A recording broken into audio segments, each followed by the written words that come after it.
problema dos filmes atuais não é que eles ficaram políticos. Os filmes sempre foram políticos. O problema é que antes eles conseguiam mexer com alguma coisa que era de fato genuíno dentro da gente.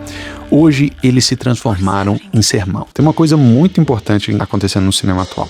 E não é simplesmente que os filmes ficaram piores. Também não é o que muita gente fala, que tem muito CGI, streaming, franquia preguiçosa, roteiro preguiçoso. Tem muito isso também. Mas o problema é mais profundo. Durante muito tempo, o cinema foi um lugar onde a gente podia sonhar com aquilo que a vida real não nos permitia sonhar. Era o lugar que a gente podia ser mais forte, mais bonito, mais corajoso, mais livre, mais perigoso, mais desejado, mais capaz de enfrentar o mundo. O cinema pegava todos aqueles desejos reprimidos e transformava em imagem. E isso não quer dizer que esses filmes eram neutros, nunca foram. Filme de guerra tinha ideologia, faroeste tinha ideologia demais, James Bond tinha ideologia, super-herói tinha ideologia, o mocinho era forte, sedutor, invencível, a mulher era construída a partir de fantasias masculinas, tinha política ali também. Muitas vezes, diga-se de passagem, preconceituosa e problemática. Mas a diferença é que tinha verdade de fato naquilo também. Quando a gente pensa no James Bond clássico, né, a gente vê o absurdo que ele era. Ele era quase uma caricatura, né? Mas ele funcionava porque ele externalizava uma fantasia masculina, de ser absolutamente competente, desejado, admirado. Aquilo de fato mexe com o nosso sentimento. E é aí que está o segredo. Um filme, ele tem que conseguir acessar alguma coisa dentro da gente. E é por isso que Top Gun Maverick fez tanto sucesso, por exemplo. Porque ele não parece um filme de agora. Ele parece um filme que ainda acredita numa fantasia antiga de cinema. O piloto excepcional, a missão impossível, o mentor carregando a culpa, o corpo contra a máquina, a amizade masculina, o sacrifício, a velocidade, o céu como um espaço de transcendência. E o mais importante é que o filme não fica pedindo desculpa por isso. Ele não para a cada 5 minutos para corrigir o próprio prazer. Ele deixa a gente sentir isso, ele deixa a gente se empolgar, ele deixa a gente acreditar por 2 horas que coragem, técnica, instinto, né, aquela presença masculina ainda importa. O resultado foi esse, o público foi junto. Não é porque o mundo quer voltar para os anos 80, mas porque ainda existe fome por filmes que deixam a gente sonhar sem transformar esse sonho numa aula de comportamento. Só que hoje, em muitos filmes, a sensação é diferente. Parece que o cinema não quer mais libertar o desejo. Ele quer corrigir o nosso desejo. Ele não quer mais te jogar para dentro de uma fantasia. Ele quer te lembrar o tempo inteiro que você está em 2026, dentro de uma disputa cultural, símbolos e mensagens que precisam ser sempre ressignificadas. Como se nada daquilo que o cinema defendeu por muito tempo e nas apologias que o cinema fez, é como se o cinema tivesse o tempo todo pedindo desculpa e pedindo revisão histórica do que ele defendeu por muitos anos. Como se a valentia, a masculinidade, a disputa, a competição fosse necessariamente coisas ruins que precisassem ser de uma revisão histórica. E aí a mágica quebra, porque o cinema deixa de ser sonho e vira um lembrete. O problema não é um filme ter uma ideia política. O problema é quando a ideia política aparece antes do mundo. É quando você sente que aquela escolha não nasceu da história, nasceu lá de fora, nasceu aqui dessa realidade, nasceu da necessidade de sinalizar alguma coisa para o público. E aqui, gente, eu não estou querendo falar se a agenda está certa ou está errada. Esse não é o ponto. O ponto é cinematográfico. Quando uma ideia não vira drama, quando uma ideia ela não te coloca para dentro do filme, ela vira um discurso. E quando a ideia não vira um personagem, ela vira uma função. Quando uma ideia não vira uma imagem, ela vira um panfleto político. E você pode até concordar com aquele panfleto, mas você não vai se empolgar com ele. Dá pra gente sentir isso em quase todos os filmes que a gente vê.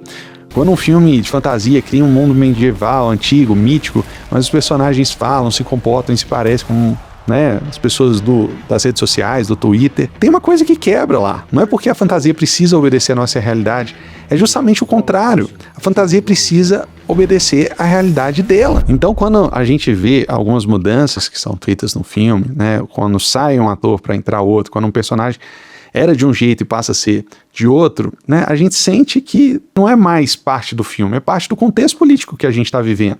E a gente sai do filme, você não está mais pensando lá naquele reino, você volta a pensar na discussão cultural dos dias atuais. Você não tá dentro mais da história, você volta pro feed, pro Twitter, pra política, e isso simplesmente matou a fantasia, matou sua imersão.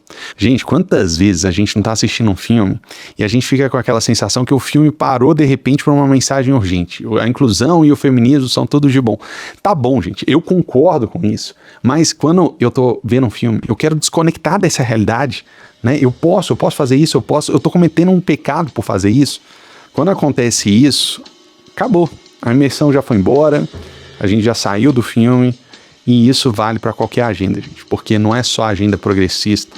Um filme conservador também pode virar sermão, e vira demais também. Um filme religioso também pode virar sermão, um filme patriótico pode virar sermão, um filme anticapitalista também pode virar sermão, e muitas vezes vira. Qualquer ideia, quando entra no cinema sem virar conflito, vira palestra, e palestra é um saco.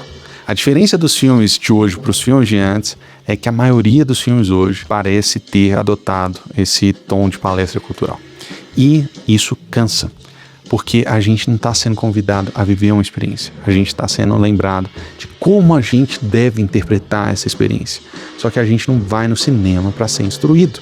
A gente não está indo para a escola. A gente vai no cinema para se encontrar com as partes que a vida real não deixa sair, com a nossa raiva, com o nosso medo, com a nossa ambição, com a nossa coragem, com o desejo, com a violência, com a vontade de grandeza, com a vontade de fugir, com a vontade de vencer, com a vontade de ser alguém que a gente não pode ser no cotidiano. O cinema sempre foi perigoso por isso, porque ele dava forma para o que a vida social tenta domesticar. E o cinema atual tá ficando menos empolgante justamente porque ele tem medo desses impulsos. Medo do herói forte demais, medo da fantasia masculina demais, medo da beleza idealizada demais, medo da violência estilizada demais, medo da sedução problemática demais, medo de realmente discutir as coisas sem vir com um discurso que ou você aceita ou você é um monstro. Medo de deixar o público desejar alguma coisa sem colocar uma placa explicando como ele deveria estar interpretando aquilo. E aí o filme começa a supervisionar a experiência. Ele não só mostra, ele comenta, ele corrige, ele educa. Quando todo filme parece querer educar o espectador, a sensação de encantamento começa a morrer. Porque o sonho precisa de liberdade, o mito precisa de excesso, a fantasia precisa das referências canônicas. E aqui vale um contraste importante. Mad Max é um filme extremamente político. Ele fala de patriarcado, de exploração, de corpo feminino, tirania, escravidão, ecologia, poder. Só que ele não vira uma palestra sobre isso. Ele transforma tudo em perseguição, metal, grito, gasolina, corpo, movimento. A política tá lá, tá no mundo, tá em tudo você vê lá. Mas ele não precisa ficar te ensinando. E por isso funciona. Corra também é um filme político, mas ele não para explicar o racismo como se fosse uma redação. Ele transforma o racismo em horror, em uma paranoia, num corpo preso, num sorriso falso, em desconforto. A ideia vira uma experiência que você tá tendo lá vendo o filme. Esse é o ponto. O problema não é a política. O problema é a política sem sublimação, sem verdade, sem mito, sem prazer, sem fazer você sentir algo. Se não, gente, eu ia botar um vídeo do TEDx pra assistir, mas eu tô assistindo um filme. Quando isso não acontece, o filme pode até estar do lado certo da história, mas ele não nos leva a lugar nenhum. Ele só aponta o caminho certo. E cinema não é só apontar o caminho certo. Aliás, isso não é cinema, isso é política. Cinema é fazer a gente atravessar alguma coisa. O problema nos filmes atuais não é que eles não querem ensinar, nos influenciar politicamente. A diferença é que antes, nos melhores casos, eles ensinavam fazendo a gente desejar de verdade. Eles mexiam com uma coisa de fato genuína dentro da gente. Hoje, muitas vezes, ele tenta ensinar a gente fazendo a gente se vigiar. Fazendo com que a gente olhe pra tudo e se recuse a achar estranho, porque não pode. Se tem uma personagem lá que ela tá 20 quilos acima do peso e ela é tratada no filme como a mais linda do mundo, você não pode, você tem que se vigiar, porque se você não fizer isso, você é um gordofóbico. Vocês conseguem entender? Né? É como se você tivesse o tempo todo que tentar reprimir o seu sentimento. Reprimir a ideia de que uma pessoa que você não acha atraente, ela possa ser atraente porque isso é o politicamente correto. E o filme não é isso. O que ele sempre fez foi exatamente o contrário. O cinema, quando ele quer nos educar, ele nos devolve exatamente para o lugar de onde a gente estava querendo escapar. Da realidade, do presente, da regra, do debate, do feed. Nós deveríamos ter o direito de estarmos livres para sentirmos o que queremos sentir, mesmo que de vez em quando fechados no escuro do cinema. E é por isso que a gente sente tanta falta de alguns filmes de antigamente. Não porque eles eram perfeitos, mas porque eles tinham coragem de ser fantasia. Tinham coragem de liberar alguma coisa de fato genuína dentro da gente. Tinham coragem de fazer a gente sentir antes de corrigir o que a gente sentia. Top Gun lembrou isso. Ele prova que o público quer sim heroísmo, espetáculo, o homem valentão, a donzela bonita. Existe público para sonho, existe público para mito, existe público para o cinema que não quer pedir autorização para empolgar os outros. E sem isso, Hollywood pode continuar fazendo os filmes corretos, bem acabados, bem alinhados, do lado correto da história, mas cada vez mais vai faltar aquela coisa que fazia a gente sair do cinema andando diferente. Como se por algumas horas a vida tivesse ficado maior. Porque o cinema, no seu melhor, não existe para nos lembrar o tempo inteiro de como que o mundo funciona. Ele existe para transformar esse mundo em sonho, medo, desejo e catarse. Os filmes deixaram de ser isso para ser um alinhamento cultural com orçamento de blockbuster.